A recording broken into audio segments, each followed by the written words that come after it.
না। তার মানে এখানে লাভবান হওয়ার পথ একটাই, সেটা হচ্ছে আওয়ামী লীগের। রাতের অন্ধকারে তারাই ভাঙবে, তারাই সেটাকে ভিডিও করবে, তারাই সেটাকে প্রচার করে তারা বোঝাইতে চাইবে যে আমরা ছিলাম, ভালো ছিলাম, এবং তোমাদের জন্য এই সরকার ভালো না, এবং তোমাদের জন্য এ কোনো কল্যাণকর না। সবাই ভণ্ড, যে এদিকে ভাষা আন্দোলনকারীদের প্রতিও শ্রদ্ধা জানাবো, আবার উর্দু ভাষার দলটা নির্বাচন করবে, ক্ষমতায় থাকবে। তাহলে এটা হচ্ছে এক ধরনের বলা হয়, কি বলে, আত্মপ্রতারক বলতে যা বোঝায় আমি মনে করি সেইটা। মন্দির এবং প্রতিমা ভাঙা প্রত্যেক বছরই কিছু কিছু হয়, এলাকা ভিত্তিক, বিভিন্ন সময় এক পক্ষ আরেক পক্ষকে ঘায়েল করা, কিছু কিছু ক্ষেত্রে জমি জমা নিয়ে বিরোধ, কিছু কিছু ক্ষেত্রে কিছু ধর্মীয় চেতনার মানুষও যারা ধরেন সারা জীবন ধরে মূর্তির বিরুদ্ধে শুনে আসছে, এরাও অনেক সময় ওয়াজ মাহফিল থেকে বের হয়ে গিয়ে এরকম ভাঙচুর হয়েছে সব জায়গায়, প্রত্যেক বছরই কিছু কিছু ভাঙে। 2021 সালে কুমিল্লার সবগুলো প্রতিমা ধ্বংস করে ফেলছে, একটাও বাকি ছিল না। কুমিল্লা, চৌমোহনী, তারপরে চাঁদপুর, সমস্ত জায়গায়। এবং কে ঘটিয়েছিল? ওখানকার এমপি বাহার, তার নেতৃত্বে। এবারও যে ঘটনাগুলো ঘটছে বিভিন্ন জায়গাতে, অনেকেই মনে করে যে এই রাতের অন্ধকারে যে মূর্তিগুলো ভাঙে এটা আওয়ামী লীগের নেতা কর্মীদের দ্বারা ভাঙচুর হচ্ছে, এটা অনেকের মনে করে। কিন্তু যেহেতু বাস্তবে এদের হাতে নাতে ধরা যায় নাই, যে কারণে সরাসরি বলা যাচ্ছে না যে কারা। কারণ আওয়ামী লীগ এখনো চায় যে এখনো দেশের মধ্যে একটা অরাজকতা তৈরি করে আওয়ামী লীগ যে ভালো ছিল এইটি বিশ্বব্যাপী প্রচার করতে চায়। এখন যত বেশি ভাঙচুর হবে তত আওয়ামী লীগের লাভ বেশি। প্রত্যেকটি ঘটনার হচ্ছে আপনার যেমন দূরে ধোঁয়া দেখলে বুঝতে হয় যে ওখানে আগুন আছে আর কি, আগুন দেখা না গেলেও। প্রত্যেকটি ঘটনার পিছনে যদি অ্যানালাইসিস করা যায় যে এর থেকে লাভবান হবে কে, এখন বিএনপি জামাত হচ্ছে যত বেশি সাম্প্রদায়িক সম্প্রীতি দেখাতে পারবে, যত বেশি এখানে নির্যাতন নিপীড়ন কম হবে দেখাতে পারবে, যত বেশি দেশ ভালো আছে এইটা দেখাতে পারবে, তাতে বিএনপি জামাতের লাভ। দেশের মধ্যে যত অরাজকতা তৈরি হবে তত তাদের ক্ষতি। তো বিএনপি জামাতরা তো এই নিজেদের ক্ষতি, নিজেদের পায়ে কুড়োল মেরে নিজেদের ক্ষতি চাইবে না, তত্ত্বাবধায়ক সরকারও না, ছাত্র আন্দোলনকারীরাও না। তার মানে এখানে লাভবান হওয়ার পথ একটাই, সেটা হচ্ছে আওয়ামী লীগের। রাতের অন্ধকারে তারাই ভাঙবে, তারাই সেটাকে ভিডিও করবে, তারাই সেটাকে প্রচার করে তারা বোঝাইতে চাইবে যে আমরা ছিলাম, ভালো ছিলাম, এবং তোমাদের জন্য এই সরকার ভালো না, এবং তোমাদের জন্য এর কোনো কল্যাণকর না। তো এই হলো বিষয়টা। তবে একটা বিষয়, তারা যেভাবে রুমার ছড়িয়েছিল বাংলাদেশে কেউ পূজা পার্বণ করবে না, বরং গত বছরের তুলনায় এবার 50টি পূজা বেশি হচ্ছে। তার মানে ওনারা যতটা প্রোপাগান্ডা ছড়িয়েছিল সেটা হিন্দুদের মনে খুব একটা বেশি আশার মানে আলো জাগাতে পারেননি।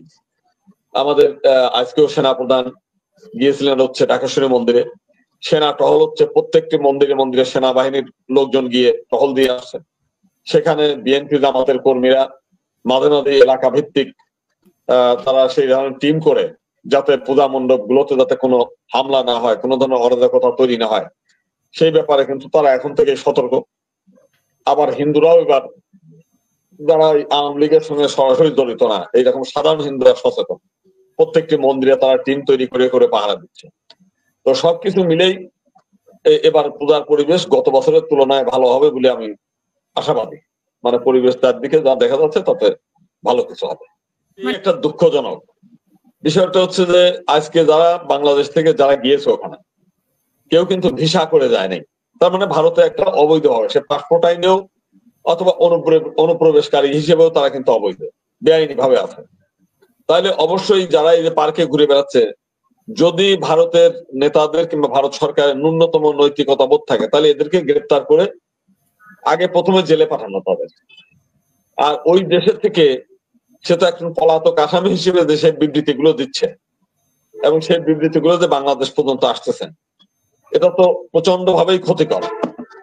একটা জিনিস নিয়ে আলোচনা শুনছিলাম, আমাদের পলাশ ভাই বলতেছিলেন আওয়ামী লীগ নিষিদ্ধের একটা বিষয়। দেখেন, ভাষা আন্দোলনটা আমাদের তৈরি হয়েছিল ওই সময় উর্দুর বিরুদ্ধে। এই দেশের মানুষ সেই সময় আন্দোলন করে মারা গেছে। আজকে বহু বছর পরেও আমরা কিন্তু ওই দিনটাকে অত্যন্ত পবিত্র ভাবে পালন করি, এবং এই উর্দুর ভাষা আমাদের পর চাপিয়ে দেওয়ার জন্য আমরা সেই দিনটা ভালোভাবেই আলোচনা হোক, সেমিনার হোক, আমরা তার বিরুদ্ধে কথা বলি। আজকে আওয়ামী শব্দটা কিন্তু উর্দু শব্দ। উর্দু শব্দের একটা দল এই বাংলাদেশে নির্বাচন করবে, আর এটা তো আমি মনে করি তাহলে ভাষা শহীদদের প্রতি অকৃতজ্ঞতা প্রকাশ করা হয়, তাদের প্রতি কি বলে অসম্মানজনক আচরণ করা হয়। যদি আপনি ভাষা আন্দোলনের প্রতি যদি শ্রদ্ধা জানান, তাহলে আওয়ামী লীগ নামের কোন দল এই দেশের নির্বাচন না কোনো বৈধ দল হিসেবে এখানে থাকা উচিত না। আর যদি মনে করেন যে আমরা সবই মেকি, সবাই ভণ্ড, যে এদিকে ভাষা আন্দোলনকারীদের প্রতিও শ্রদ্ধা জানাবো, আবার উর্দু ভাষার দলটা নির্বাচন করবে, ক্ষমতায় থাকবে, তাহলে এটা হচ্ছে এক ধরনের বলা হয় কি বলে আত্মপ্রতারক বলতে যা বোঝায় আমি মনে করি সেইটা।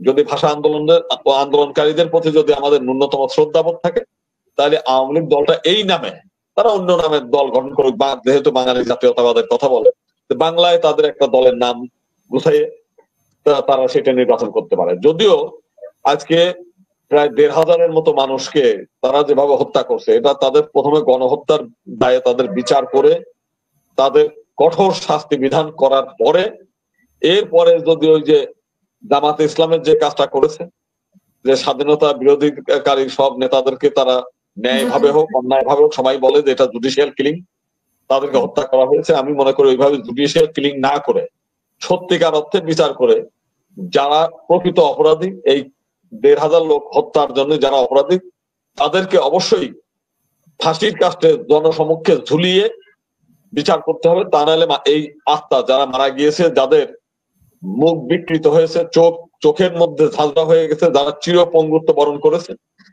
এদের মনের শান্তি হবে না, এদের আত্মা যারা মারা গেছে তাদের আত্মার শান্তি হবে না।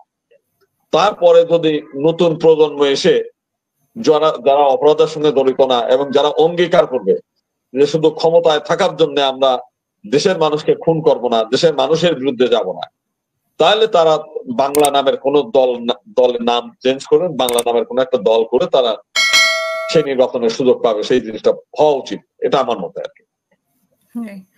অসংখ্য ধন্যবাদ।